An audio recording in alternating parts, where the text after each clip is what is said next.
काजल बेटा, मैंने और तुम्हारे पिताजी ने पूरी तरह अच्छी तरह छानबीन की है।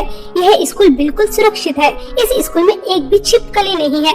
अब तुम कोई ड्रामा नहीं करोगी, चुपचाप मन लगाकर वहाँ पढ़ाई करोगी, ठीक है? ठीक है मम्मी, अगर इस स्कूल में छिपकली नहीं होगी तो मैं मन लगाकर पढ़ाई करूंगी। आप तो जानते ही हैं कि मुझे छिपकलियों से कितना ज्यादा डर लगता है। छिपकली का नाम लेती हूँ तो मेरा पूरा शरीर कांपने लगता है। देखना तो बहुत दूर की बात है। अगर आप दोनों कह रहे हैं कि स्कूल में छिपकली नहीं है तो ठीक है, आपको शिकायत का कोई मौका नहीं मिलेगा। काजल एक बिजनेसमैन की इकलौती बेटी थी जिसे छिपकलियों से बहुत ही ज्यादा डर लगता था। अगर वह छिपकली देख लेती तो उसे कई दिन तक नींद नहीं आती थी, इसलिए उसे पढ़ाई करने में बहुत ही ज्यादा परेशानी आ रही थी। मैंने सुना है इस स्कूल में एक भी छिपकली नहीं है। क्या ये बात सच है? क्योंकि जिस स्कूल से मैं आ रही हूँ उस स्कूल में तो छिपकलियों का भंडार था। इतने बच्चे नहीं थे जितनी छिपकलियाँ थी। प्लीज यार मुझे सच सच बताओ, इस स्कूल में छिपकली तो नहीं है? अच्छा, तुम्हारा नाम काजल है और तुम न्यू एडमिशन हो। तुमसे मिलकर खुशी हुई। काजल, तुम्हारी तरह मुझे भी छिपकली से बहुत डर लगता है, लेकिन इस स्कूल में छिपकली नहीं है, ये बहुत अच्छी बात है। काजल को अब पूरा पक्का भरोसा हो जाता है कि इस स्कूल में छिपकलियां नहीं है और वह मन लगाकर पढ़ाई करना शुरू कर देती है। एक महीना कब बीत जाता है पता ही नहीं चलता और उसे छिपकलियां नजर नहीं आती। काजल को रेगुलर स्कूल जाते हुए और मन लगाकर पढ़ाई करते हुए देख उसके माता पिता बहुत ही ज्यादा खुश होते हैं।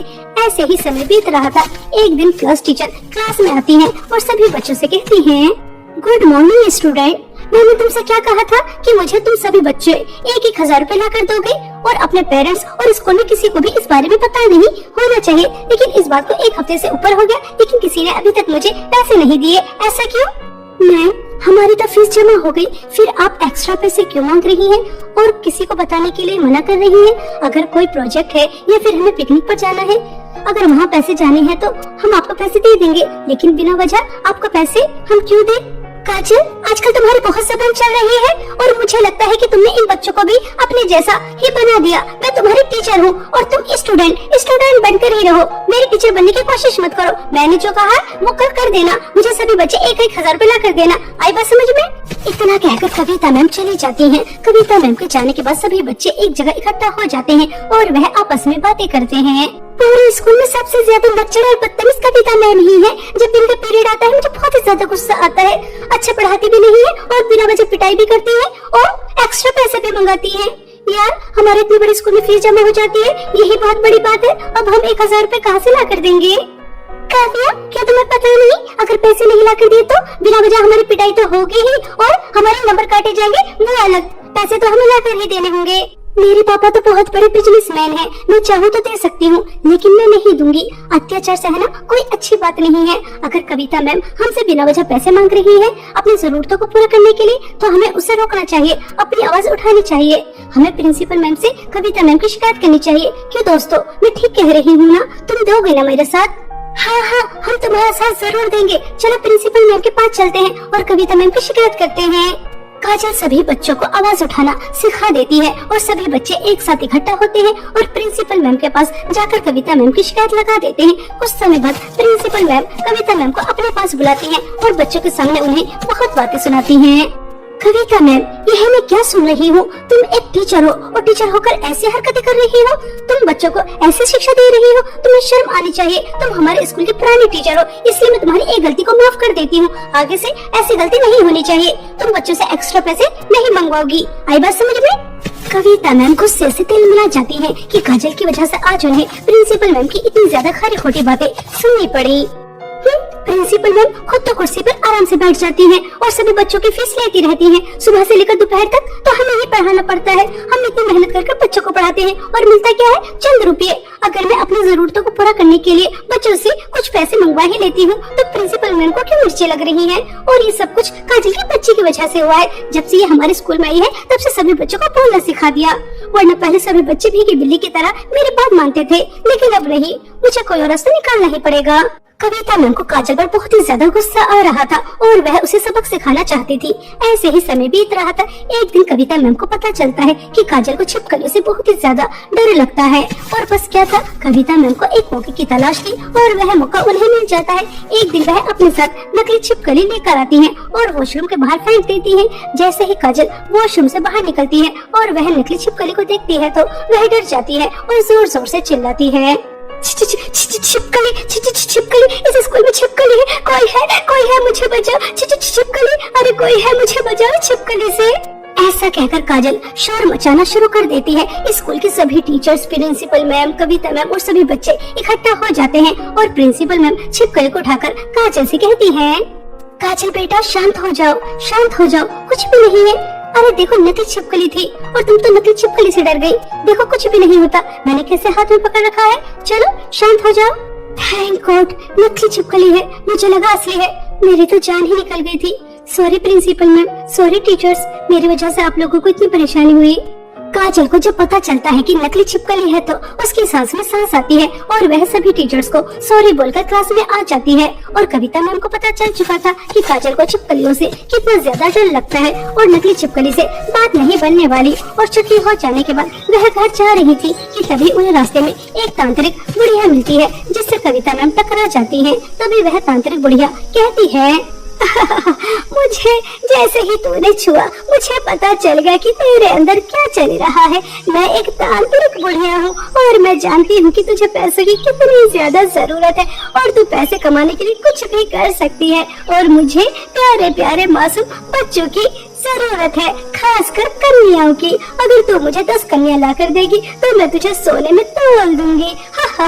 और हाँ, मुझे पता है तू एक टीचर है और तेरे लिए यह काम करना बहुत आसान है।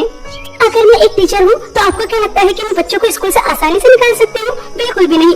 आजकल तो गली से भी बच्चों को नहीं उठाया जा सकता क्योंकि आजकल के पेरेंट्स बहुत ही ज्यादा होशियार हो रहे हैं। और ये बात सच है कि मुझे पैसों की बहुत ज्यादा जरूरत है और मैं पैसों के लिए कुछ भी कर सकती हूँ। मुझे पता था, तभी तो मैंने तुम्हें चुना है। ये लो, यह एक ऐसा जहर है जिसे पीने से तुम्हें कुछ नहीं होगा, लेकिन स्कूल में जाने के बाद तुम एक छिपकली बन जाओगी और तुम जिस भी कन्या को 5 मिनट तक देखोगी और उसके बाद उसे डस लोगी तो वह तुरंत मेरे पास इस जहर के जरिए आ जाएगी। आज तक कभी किसी ने न सुना न देखा, एक स्कूल टीचर बनेगी जहरीली छिपकली।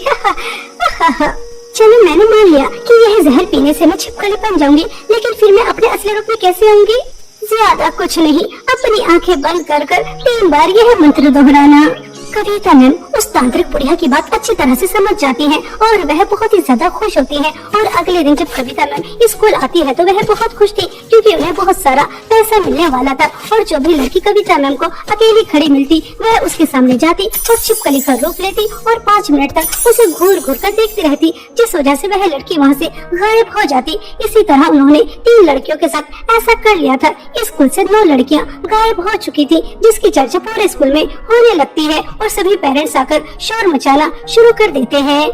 देखिए प्रिंसिपल मैम, अगर हमारे बच्चे नहीं मिले तो आपका स्कूल नहीं बचेगा। हम ईंट से ईंट बजा देंगे। हमारे बच्चे आपके ही स्कूल में पढ़ने आते थे तो फिर वह अचानक कहाँ गायब हो गए? वह आपकी जिम्मेदारी थे, आपसे हमारे बच्चों का ख्याल नहीं रखा गया। देखिए आप सब शांत हो जाइए, इस बात से मैं भी बहुत ज्यादा चिंतित हूँ कि अचानक 9 लड़कियाँ कहाँ गायब हो गई। आप धैर्य रखिए, इस तरह से स्कूल का वातावरण खराब मत कीजिए, हम पता लगा लेंगे आखिर लड़कियाँ कहाँ गायब हैं। कभी किसी को नहीं पता चलेगा कि इस स्कूल में एक छिपकली टीचर भी है जो लड़कियों को गायब कर रही है। बस एक लड़की और गायब कर दूं, बस फिर उसके बाद मेरा काम हो जाएगा। और प्रिंसिपल मैम क्या, दूसरे जहाँ से भी कोई क्यों ना आ जाए, कोई पता नहीं लगा पाएगा कि वह लड़कियाँ कहाँ गायब है।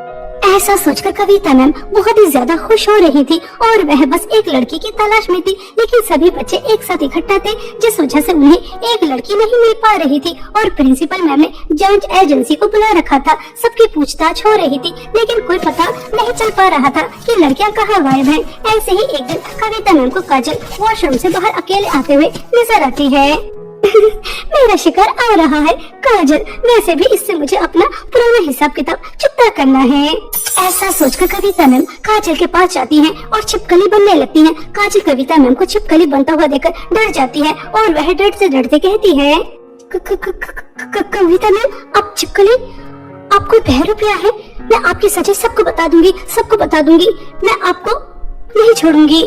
कविता मैम पूरी तरह से छिपकली नहीं बन पाती और काजल उससे पहले ही बेहोश हो जाती है, जिस वजह से कविता मैम उसकी आंखों में नहीं देख पाती और वह 10वीं लड़की को तांत्रिक बुढ़िया के पास नहीं भेज पाती, उसे अपने वश में नहीं कर पाती। और काजल को अभी तक होश नहीं आ रहा था। काजल के माता पिता बहुत ही ज्यादा परेशान हो जाते हैं कि अचानक उनकी बेटी के साथ ऐसा कौन सा हादसा हो गया जिस वजह से वह होश में नहीं आ रही। डॉक्टर भी पूरी कोशिश कर रहे थे। 10 दिन से ज्यादा हो जाते हैं, लेकिन 10 दिन बाद काजल को जैसे ही होश आता है तो उसके माता पिता कहते हैं, काजल, काजल मेरी प्यारी बच्ची, तुम होश में आ गई। मेरी तो जान ही निकल गई थी। बेटा हमें बताओ स्कूल में क्या हुआ था? आज तुम इतने दिन बाद होश में आई हो, हमें सब बताओ। मम्मी वो कविता मैम छिपकली बनती है और वह मुझे मारने ही वाली थी, लेकिन पता नहीं उन्होंने मुझे क्यों छोड़ दिया। मम्मी हमारे स्कूल की टीचर छिपकली है और मैं पूरे विश्वास के साथ कह सकती हूँ कि हमारे स्कूल की जो 9 लड़कियाँ गायब हुई हैं उसके पीछे भी उन्हीं का हाथ है। मम्मी हमें अपने स्कूल की लड़कियों को बचाना चाहिए। नहीं काजल बेटा, इस लफड़े में हम नहीं पड़ते।